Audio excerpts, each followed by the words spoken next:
What's going on, everybody? It's the Bulls Show, aka Aidan, and welcome back to another video. Ladies and gentlemen, we've got a Chicago Bulls and Miami Heat game reaction as the Chicago Bulls, in a very important game in terms of our Eastern Conference standings, has once again lost to an elite team as the Miami Heat sweep the season series against the Chicago Bulls. And today, we're going to be talking about the positives and the negatives and the implications of a loss like this for the Chicago Bulls. But before we get started, please like and subscribe to the Bulls Show. Turn notifications on and let me know in the comments below your thoughts about the Chicago Bulls overall game today. Who was your player of the game and what are you expecting from the Chicago Bulls in the next game, as every single game now becomes more and more and more crucial. We lost this game 109 to 127. 4-0 the Miami Heat have been against the Chicago Bulls, and it does demonstrate once again where we are as a team right now. We are the team that can beat the above average to mediocre to obviously the tanking teams, but when it comes to beating the teams that are above us, beating those elite teams, we just can't seem to get the job done for a variety of reasons. And this loss is very important towards the Chicago Bulls because now we are actually 6th in the Eastern Conference, with the Toronto Raptors overtaking us. Of course, they might not be there for long, we'll have to wait and see, but that is very damaging towards the Chicago Bulls season.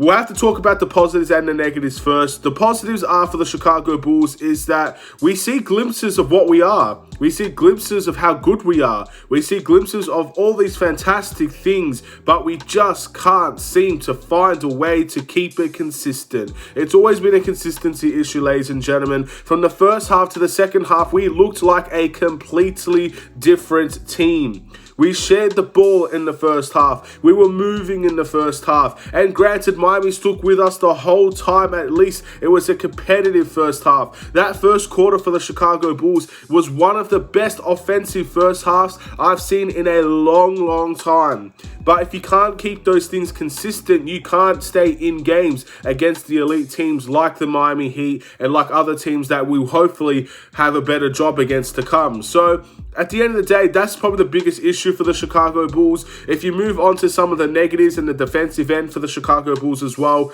probably the biggest one is that we saw how many threes guys like Kyle Lowry, Tyler Hero, then you got guys like Vincent at the end of the game really make some threes. Duncan Robinson hit 2 threes in the game as well. You see a bunch of these guys making threes, but where it began was giving them those open shots. Tyler Hero, I believe, only missed 1 3-point shot today, and about half of those 3-point shots were wide open in the first half. You give a shooter like that has been hot all season, that is probably going to be the 6th man of the year this season, you give him 3 wide open threes in a row, then he's going to start making those contested ones, ladies and gentlemen, because you've given him the confidence to shoot that ball. It goes with the same with every other guy. You saw Gabe Vincent make 1 or 2 open threes, then all of a sudden he's making those contested ones in the corner. It's a very easy, comprehensive way to kind of say it, but the Chicago Bulls do not do well guarding the 3-point line, especially in a game like this. Miami had us on the ropes every single time. They predicted how our defense would play, and they took advantage of that.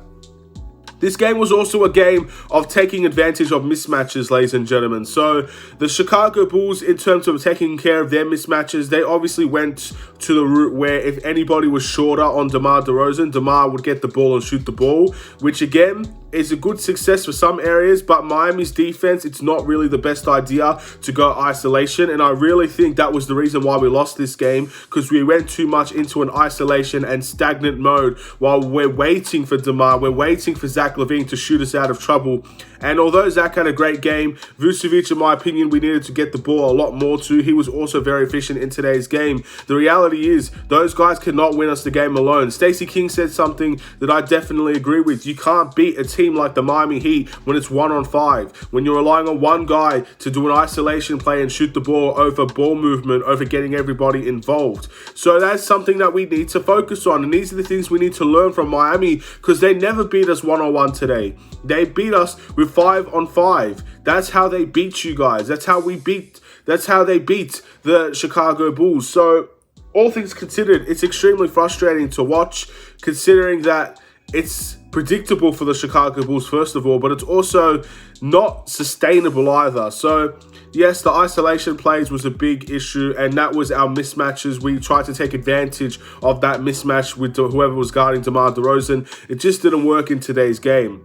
And Miami, they took the mismatches off of the pick and roll. Their pick and roll offense was very, very strong today. They took advantage of certain guys like Io getting into unnecessary fouls. Kobe White as well was a big target in terms of their mismatches. They always wanted to switch Kobe White onto guys like Jimmy Butler because he can't guard Jimmy Butler. It's a very easy, comprehensive thing. You got guys like Bam Adebayo making tough shots as well. I guess tried to make Vucevic come out of the paint. That was a mismatch for the Miami Heat as well. Again, I could list a bunch of them, but it's a very easy game for the Miami Heat. They dropped 127 points. Our defense, when we seem to lower teams to 90 to 100 points, we can't seem to replicate that against the better teams, because the better teams find ways to score on you, no matter who it is, what type of situation it is, whether it's getting to the foul line, shooting open threes, shooting mid-ranges, it doesn't really matter. The fact of the matter is the good teams find ways to score, and we're just not at that level at the moment. It's harsh to say. It's something I never want to say. And maybe with Lonzo Ball in the team, we get closer to that level that we want to be. But at this point in time, with the team that we have, this team is just not good enough to beat the best of the best teams. Now, you'd expect us to beat them every once in a while, but it doesn't seem like we're going to be doing that this season either. But we've got 2 more chances against the Bucks and the Celtics that we have to look forward to. And hopefully we can capitalize on one of those games and just get that inner belief in ourselves. Looking into the must improve for me, I think this is a very easy choice. It has to be Kobe White. Now, I don't have all the stats with me, so I can't tell you how poorly he shot, but let's just say it was a very poor scoring game for Kobe White. I think he had 0 points, or I think he might have had 2 points because he got to the foul line, ladies and gentlemen. Didn't really contribute in the assist either for Kobe White. He got 3 rebounds, which isn't bad for a guard, but at the end of the day, Kobe White has been struggling for a long time. There are a couple of games where even when Kobe White wasn't struggling, he was struggling from the 3-point line. Again, I think the last game he had 9 points, but he was like 1 from 4, 1 from 5, probably even more than that from the 3-point line. He has been struggling from the 3, and the coaching staff has to find a way to get him easy shots. If he can't, or if he is still struggling after that, then we shouldn't be playing him extended amount of minutes, because he was the biggest focus on the defensive end for the Miami Heat. They relied on Kobe White being on the floor for them to get easy shots. And Kobe White delivered for them at the end of the day, let's be honest. He wasn't really doing well guarding Jimmy Butler, guarding these bigger guys. The Bulls have to do better in the defensive adjustments, but if Kobe White can't do it on the defensive end for you on a certain night, if he's not scoring either, then I don't think he personally should be playing in a game like that. Because let's be honest, you can counteract playing bad defense with great offense. If let's say you give up 2 points to Jimmy Butler, who obviously has the size advantage, not much you could do in that defensive coverage. He scores on Kobe White. Kobe White can be valuable to the Chicago Bulls when he is out there scoring his open threes, when he's out there abusing the pick and roll and getting layups off of the glass. These are the things that Kobe White could do well. But if he's failing to do that, then at the end of the day, he's bringing more harm than good to the Chicago Bulls. Maybe we could see guys like Troy Brown Jr. enter the team and play some minutes. Maybe even Matt Thomas comes into the team and plays some minutes. See what other guys could get for you in a game like this. So, again, it's not a good game from Kobe White. I can't sit here and defend a performance like that. Very similar to his 0-point performance. It's a struggling time for Kobe White, and this is the worst time to be seeing your worst performances as a Bull this season. You have to do better towards the end of the season, because if this is what we're going to see out of Kobe White from the playoffs, he becomes much more of a liability, and we have much less of a chance to win these games. The best thing we need to see out of Kobe White is for him to be able to score the ball in very tight situations, and we didn't see that today. The player of the game is Zach LaVine. I think this is an easier choice in terms of the player of the game. Now, at the end of the day, I'm not really saying Zach LaVine played terrifically well either. Offensively, he was fantastic. He was 11 from 20, I believe it was, in the game. So he was fairly efficient, and he had a great start to the game, and he had a great end to the game offensively. But defensively, he got into a couple of fouling situations. Again, another big problem for the Chicago Bulls. We fouled their three-point shooters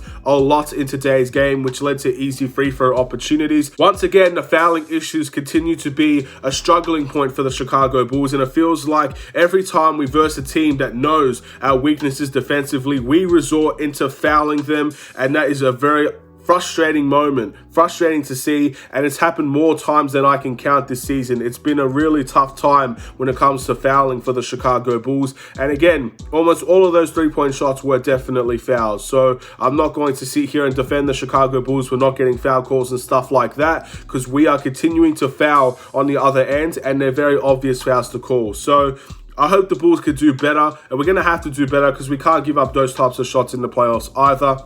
The Bulls' record, I believe, is 45-33. Again, we sit 6th in the Eastern Conference. The Miami Heat and the Toronto Raptors will play tomorrow. Miami off of a second night of a back-to-back. Now, Miami haven't always been the best in terms of this latest stretch of their season. So this could potentially be an opportunity for the Toronto Raptors to go completely ahead of us at this point in time, which will put us in 6th. Look, I think if we finish 5th or 6th, that's where we're going to finish. I don't think we're going to go into the play-in because I think Cleveland have a very tough schedule themselves. So it's not going to be an easy time for the Chicago Bulls. I'm not saying that it's going to be an absolute certainty that we survive in terms of the Eastern Conference and we don't fall into the play-in. But at the same token, it is going to be very difficult for us to fall into the play-in tournament right now. With a couple of games left to go, we're going to have to win some of them, of course. If we lose all of them, then it's only on ourselves and we will fall into the play-in. But at the same time,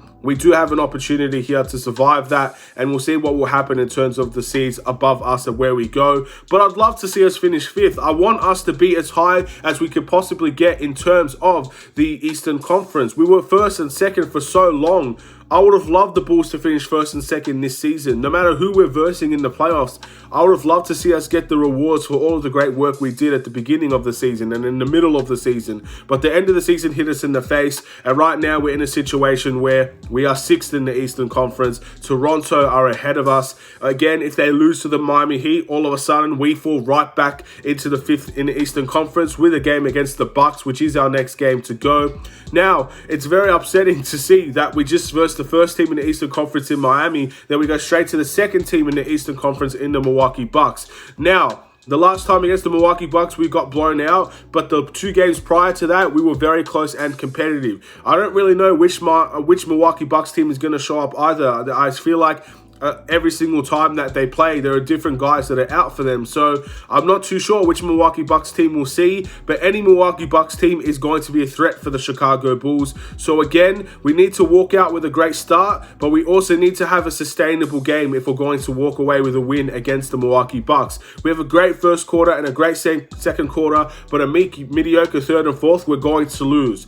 If you want to win games like this, all 4 quarters of basketball has to be played, and if you start great, you got to finish great as well. It can't be an in-between situation because you will lose those games because Miami, Milwaukee, teams like Philly, Boston that are above us, they know how to finish games and they know how to be sustainable when they play. So we're going to have to figure out how to do that as well as a team. And I think it comes down to a lot more ball movement and getting more players involved. So the whole team is a threat instead of 1 or 2 guys. Miami likes to kind of focus on DeMar and focus on Zach and let other players beat you. But I think Zach and DeMar are so set in their ways at times that they're going to shoot no matter what. So in the end, it's still going to be Zach LaVine and DeMar contested trying to beat the Miami Heat. We have to see better than that in my eyes. Thank you for watching. Please like and subscribe if you're new. I'll see you in another Chicago Bulls video, ladies and gentlemen. Have a wonderful and safe day. Hopefully this loss doesn't hurt you too much. I think many people know exactly where we are as a team, and no one expected this to be, I guess, a game where we were absolutely going to win, and that turns out to be the case. We did not win the game. We'll see you against the Milwaukee Bucks. Hopefully, again, we can walk away with a strong victory. Have a wonderful and safe day. Stay safe, stay healthy, stay tuned for more. Take care.